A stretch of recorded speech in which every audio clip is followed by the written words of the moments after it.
తెలంగాణ రాష్ట్రంలో బీసీలకు సామాజిక న్యాయం చేయాలని రాష్ట్ర ప్రభుత్వం ఇచ్చిన జీవోను అమలు చేయాలని చట్టబద్ధత కల్పించాలని తెలంగాణ బంద్కు జేఏసీ హుస్నాబాద్ నియోజకవర్గం ఎంఆర్పీఎస్ తెలంగాణ అంబేద్కర్ సంఘాలు మద్దతు తెలియజేస్తూ పత్రికా సమావేశంలో తెలిపారు.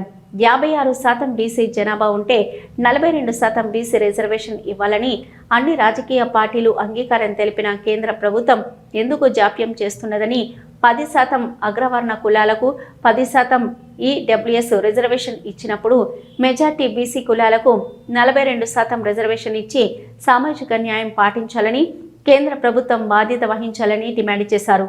అదేవిధంగా 9వ షెడ్యూల్లో చేర్చాలని, ఇందుకు పోరాటాలే మార్గమని జేఏసీ కన్వీనర్ కావ్య లక్ష్మారెడ్డి అన్నారు.